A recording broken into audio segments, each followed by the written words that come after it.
Viewpoints on the talk station, FM 107, AM 1240. Well, every now and then you come across an interesting story, and today, as we wrap things up here on Viewpoints, I thought this was a great story and wanted to take advantage of.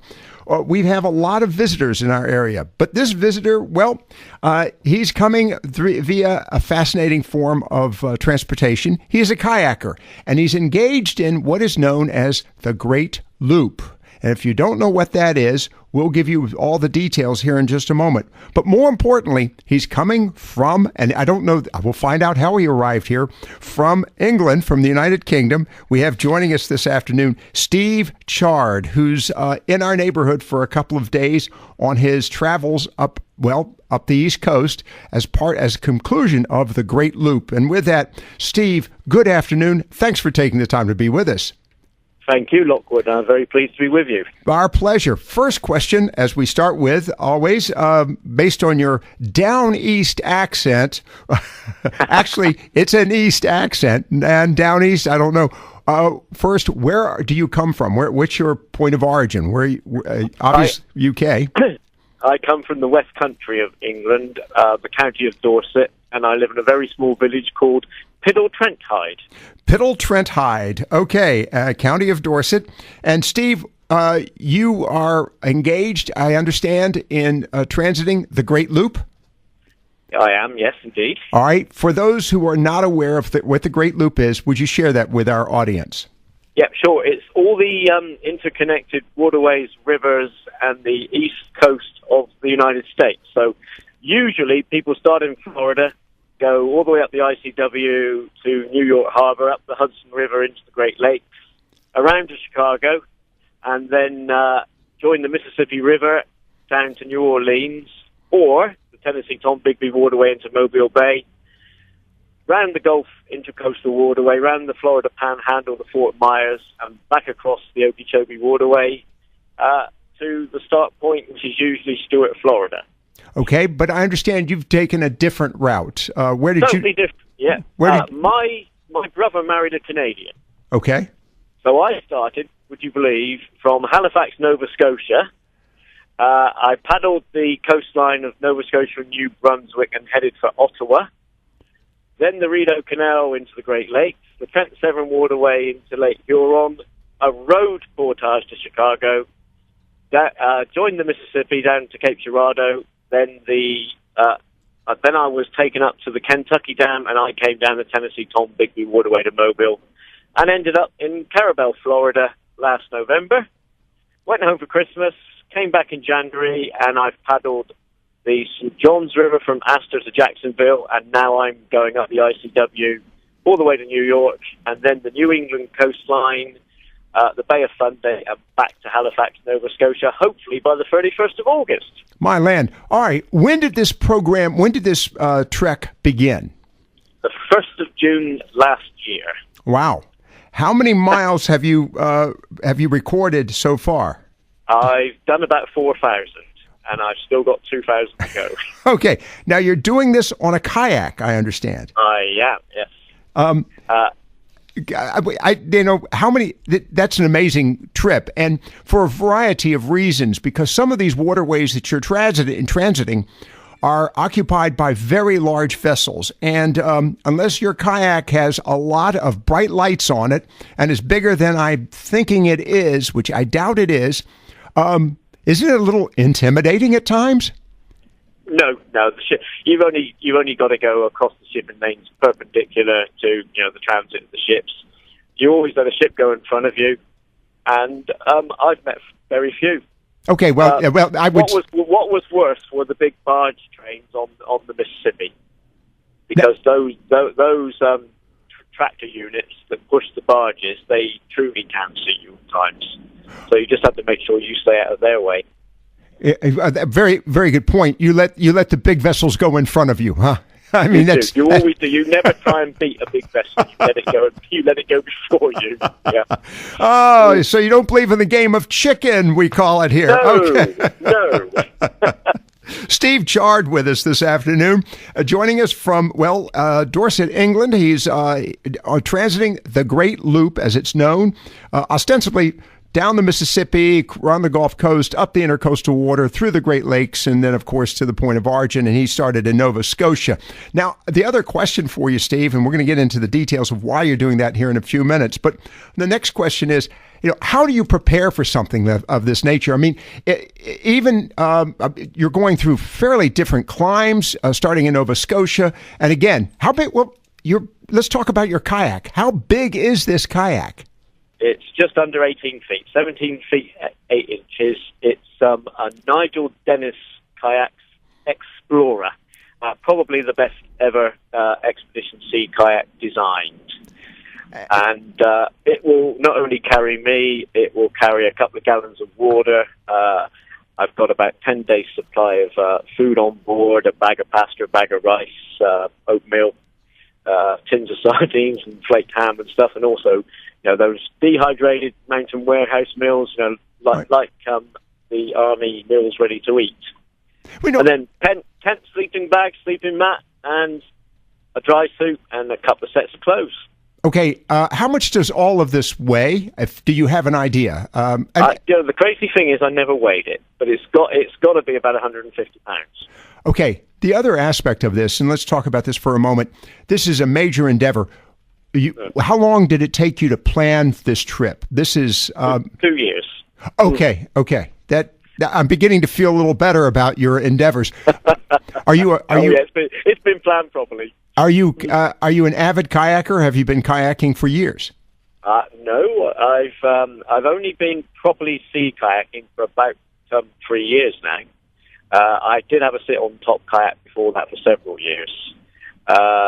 It was just I wanted to do something significant for my 60th birthday, and because I've already run marathons, done long distance cycle events, and swimming events, I thought I want to do something different to those three, so I chose to go back to something I did as a Sea Scout, which was kayaking. Fascinating. Steve Chard with us this afternoon. He's in our area for a couple of days. We'll get the details on that in just a minute as well. Steve, before we go to the break, looking at the planning and the work you've done on this, did you find as you were doing your initial aspects of this kayaking, and you started June of 2018, did you suddenly determine that maybe some of the plans you had made were not adequate enough? Did you have any surprises, for example? No, actually, believe it or not, I haven't really had any surprises. I actually set out, would you believe, with no planned places to stay. I just relied on social media, being passed from kayak club to kayak club, staying with the marinas around the route, and the pure kindness of complete strangers. I've come ashore most nights, knocked the door, and said, "I'm Steve, I'm doing this. Please, can you help me? Can you find me somewhere to camp or stay tonight?" And so many times it's led to an invitation to sleep in the guest bedroom. I want to get back to that in a moment because we're going to talk about your experiences here. And I've heard about this as well. Steve Chard with us this afternoon. It's an unusual conversation we're having with him. He's a kayaker. He's kayaking the Great Loop. You're listening to Viewpoints on the talk station, FM 107, AM 1240. And coming back in,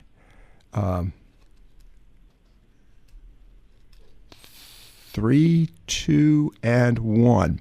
Viewpoints on the talk station, FM 107, AM 1240. Our guest this afternoon, it's an unusual conversation. Quite often we're talking politics here on Viewpoints, but today was something, well, we'll get into a little politics, I'm sure, as well. We're chatting with Steve Chard. He is a kayaker from Dorset, England, the village of Piddle Trent Hyde? Is that right? Piddle Trent Hyde. That's absolutely right. Okay. Piddle Trent Hyde. He's in the area. He's on his way kayaking the last 2,000 miles of the Great Loop. Is that about right? 2,000? That's it, yep. And he's here in Carteret County in the region for a couple of days. You know, it was interesting. You mentioned as we were going to the break, Steve, about you hadn't planned areas to stay. And I've heard about the camaraderie, if you will, of the experiences of those who are doing the Great Loop. The fact that I've heard stories of people who've done it with motorboats and having broken down, and passing cars have pulled in, asked what the problem was, and the the explorers, we'll call you that, have said their problem, and the folks have said, get in the car, we'll go fix it, and they fix the problems, not even seeking to be reimbursed. So happened to me. Yep. Mm-hmm. So you find that same situation. All right, you're in Carteret County right now. How did you find your various locations? I know I've talked to one of the people that's going to be putting you up, Tom Dale, and I know you're staying in Emerald Isle tomorrow evening. Is that right? That's right, and this evening, yep. Okay. How did you find these folks to house you? Facebook. Okay. Wonderful medium, social media, and being as old as I am, I'm not used to things like Instagram. I'm still on Facebook. Okay. Just a blanket appeal to. I did, of course, search for all the kayak clubs around the route. You know, posted to them all, told them what I was doing, and said, "Anybody want to come paddle with me as I come through your region?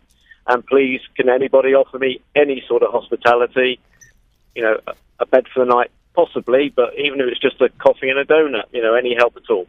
No, related to other kayakers, have they glommed on, I use that word glommed on, to kind of gone out, met you, and paddled with you along the way? Or yes, they have, yes. Have you had any who've paddled long distances with you? In other words, they've taken really? Only a couple of days ago, I had a guy from Wilmington, who's one of the Cape Fear kayaking club members. He paddled the whole day with me, some 24 miles from Wrightsville Beach, and I'm not, I can't remember exactly when we paddled to Wrightsville Beach from Southport. Okay, so by the way, what has been your vision of America? Has it been sort of strengthened? What has been strengthened totally? I mean, I've just met so much kindness. So much hospitality. People haven't batted an eyelid when a complete stranger's turned up on their door and said, "I need somewhere to sleep tonight. Please, can you help?" Wow. Steve Chard with us. This is a fascinating story. Steve, I usually talk about politics, and you'll appreciate this. A friend of mine, former classmate who lives in London, as a matter of fact, is a regular a guest of mine every Wednesday, and we always talk, and we get to the issue of Brexit, and I'm always interested in this. A question for you, not wanting to get into your political persuasion or interest, but I'm just curious, have you been paying attention to the national news? And unfortunately, I haven't. Oh, I don't know that it's unfortunate. Maybe lucky. No, I don't. So, I mean, it's a crazy thing to do. Come out of the European Union. Well, I mean, Britain's too small to stand alone these days. Well, my guest, Tom Arms, says the same thing, and we talk about that regularly. All right, I'm just curious about that. The other question to you is, why are you doing this? You said earlier in the program that is it your 60th or 61st birthday? It was to celebrate my 60th. I'm almost 62 now. That's how long it's taken me to do this debate. It's a charity fundraiser. I'm paddling for 9 charities in total, 4 British, 3 American, and 2 Canadian. Obviously, wanted to paddle for American and Canadian charities because I'm spending so much time with you and our Canadian cousins. Mm-hmm. And for the States, I'm paddling for disabled American veterans. Oh, okay. The U.S. Navy's Submarine Force Library and Museum up in Rodin, Connecticut, where they have USS Nautilus, the first ever nuclear-powered submarine. Mm-hmm. I'm a Navy vet. I was a submariner for 8 years of my 12 years Navy service. And by the way, for those who are, and I'm a sailor too. We call them, and I assume they do in the in Her Majesty's service as well, boat sailors. A bubblehead. Oh, you bubblehead. Okay. Yeah, we call submarines boats. Okay, boat sailors. Yeah. Yes, a lot of people are not aware of that. Okay, so we're doing DAV, the U.S. Navy Submarine Museum there, in is it in Groton, Connecticut?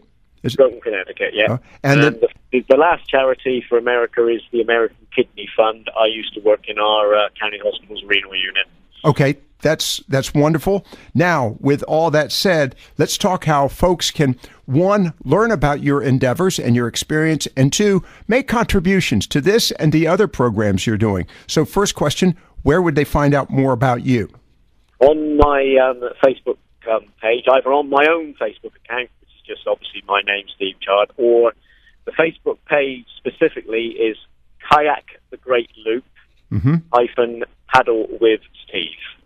Kayak the Great Loop hyphen paddle with Steve. Okay. Yep.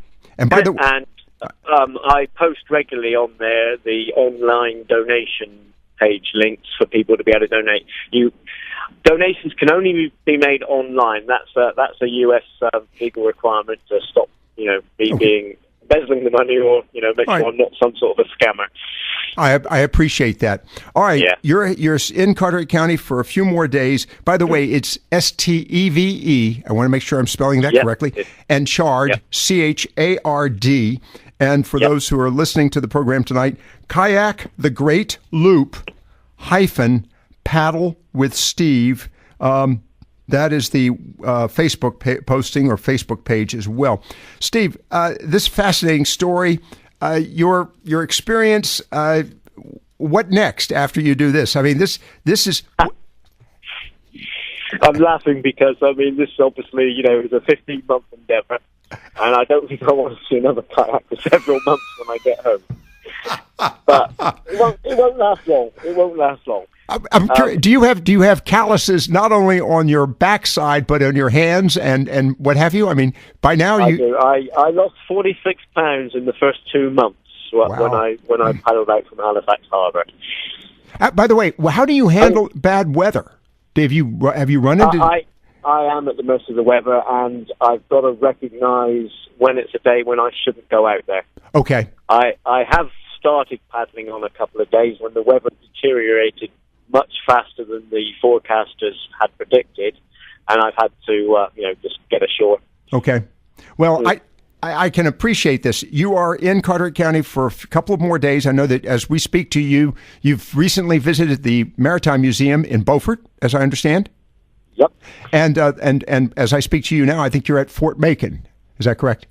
We're driving back to Everett, actually. I'm doing this interview with you from a moving car. Okay, well, as long as you're not driving, that's all right. And by the way, if you were driving, would you feel comfortable in this country in light of the fact we drive on the right-hand side, Yeah, because of going across Europe so frequently, I'm used to switching from driving on the right.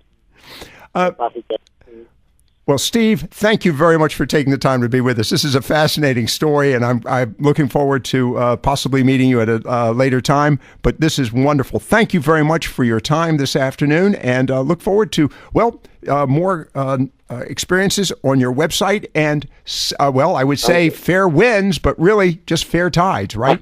The wind can be my worst enemy. Right. But what I've got to say to you is, come and paddle with me. Oh, thank you very much. No, that sounds too much like work.